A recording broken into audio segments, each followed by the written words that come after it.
नमस्कार।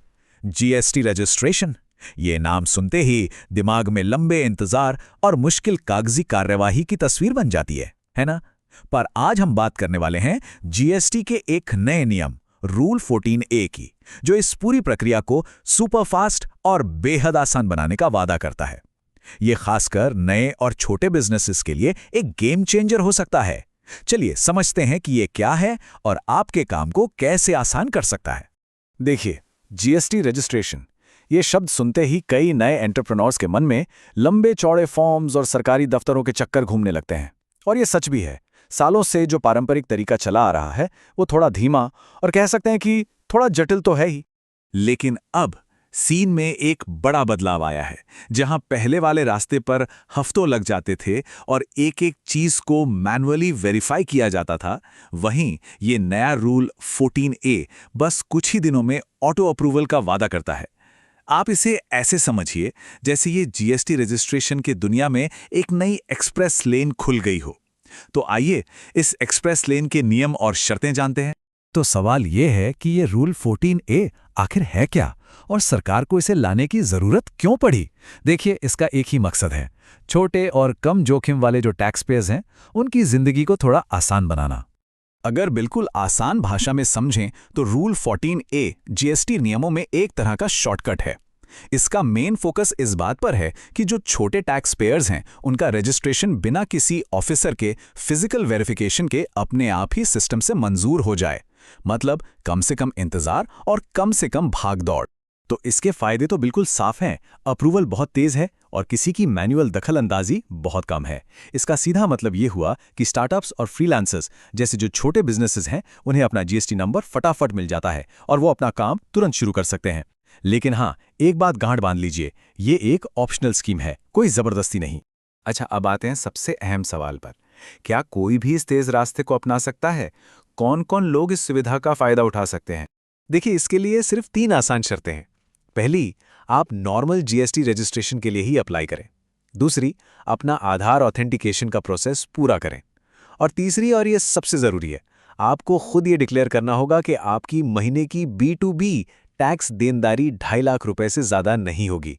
अब ये B2B टैक्स देनदारी क्या भला है, इस पर हम आगे डिटेल में बात करेंगे, क्योंकि यही इस पूरे नियम की सबसे जरूरी कड़ी है। तो फिर ये नियम किसके लिए एकदम परफेक्ट है? ये खास तौर पर छोटे सर्विस प्रोवाइडर्स, कंसल्टेंट्स, फ्रीलांसरों, छोटे B2B सप्लायर्स और उन सभी कारोबारों के लिए बनाया गया है जो अभी-अभी अपनी शुरुआत कर रहे हैं। चलिए, थ्योरी तो बहुत हो गई, अब जरा प्रैक्टिकल में आते हैं और देखते हैं कि असल में ये काम करता कैसे है। मतलब सिर्फ 3 दिनों में रजिस्ट्रेशन अप्रूव हो कैसे जाता है? प्रोसेस बहुत सिंपल है। जब आप जीएसटी पोर्टल पे अपना रजिस्ट्रेशन फॉर्म यानी REG01 भर रहे होते हैं तो वहां आपको एक ऑप्शन दिखेगा, opt for registration under rule 14A। आपको बस वहां यस को चुनना है। और बस, अगर आपकी सारी डिटेल्स सही हैं और आधार ऑथेंटिकेशन हो गया है तो सिर्फ 3, जी हां, आपने सही सुना, सिर्फ 3 वर्किंग डेज के अंदर आपका जीएसटी रजिस्ट्रेशन अप्रूव हो सकता है। और इस पूरी प्रक्रिया की सबसे कमाल की बात जानते हैं क्या है? ये कि ये ऑटो अप्रूव्ड है। किसी भी अधिकारी को आकर फिजिकली कुछ भी वेरीफाई करने की जरूरत नहीं है। इसकी स्पीड का असली राज यही है। यहां तक तो सब कुछ बड़ा शानदार लग रहा है ना, एकदम मक्खन जैसा। लेकिन हर अच्छी चीज के साथ एक लेकिन तो जुड़ा ही होता है। अब आते हैं इस नियम के उस हिस्से पर जिसे एक चेतावनी समझना बहुत जरूरी है। ये एक ऐसी डिटेल है जिसे नजरअंदाज करना बहुत महंगा पड़ सकता है। तो आखिर ये बड़ी चेतावनी है क्या?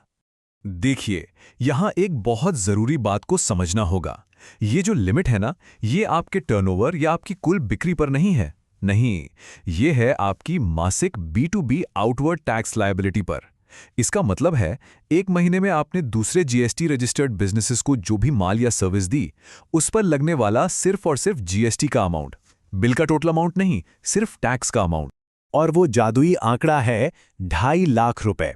बस, ये इस पूरे नियम की लक्ष्मण रेखा है। इस नंबर को अपने दिमाग में अच्छी तरह से बैठा लीजिए और सोचिए, अगर किसी भी महीने में आपने इस 2.5 लाख की टैक्स देनदारी की सीमा को लांघ दिया तो सिस्टम आपके GSTR1 यानी आपकी सेल्स रिटर्न की फाइलिंग को ब्लॉक कर सकता है। जरा सोच कर देखिए, आप अपना रिटर्न ही फाइल नहीं कर पाएंगे। ये आपके बिजनेस के लिए एक बहुत बड़ी मुसीबत खड़ी कर सकता है। तो अब सवाल उठता है कि अगर कारोबार अच्छा चलने लगे और ये लिमिट छोटी पड़ने लगे, तब क्या होगा? क्या इस एक्सप्रेस लेन से निकलकर वापस नॉर्मल रास्ते पर जाने का कोई तरीका है? अच्छी खबर यह है कि हाँ, आप इस स्कीम से बाहर निकल सकते हैं। इसके लिए आपको जीएसटी पोर्टल पर एक फॉर्म REG 32 फाइल करना होगा।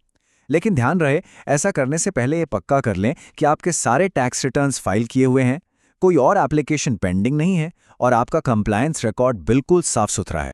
तो अब आते हैं आखिरी और सबसे बड़े सवाल पर। क्या ये एक्सप्रेस लेन आपके लिए सही है? चलिए इस फैसले को थोड़ा आसान बनाते हैं। देखिए, अगर आप एक फ्रीलांसर हैं, कंसल्टेंट हैं या एक ऐसे स्टार्टअप हैं जिसका B2B लेन देन अभी बहुत लिमिटेड है, तो ये आपके लिए एक बेहतरीन विकल्प है, कोई शक नहीं। लेकिन अगर आपका बिजनेस बहुत तेजी से बढ़ रहा है, आपकी B2B बिलिंग बहुत ज्यादा है या आप बड़े-बड़े इनवॉइस बनाते हैं, तो ये रास्ता आपके लिए थोड़ा जोखिम भरा हो सकता है। तो आखिर में सवाल बस इतना सा है कि क्या आज की थोड़ी सी रफ्तार कल के एक बड़े संभावित रोड़े के बदले में लेना सही है? ये एक ऐसा फैसला है जो आपको अपने कारोबार के आज को नहीं, बल्कि कल को देखकर लेना होगा।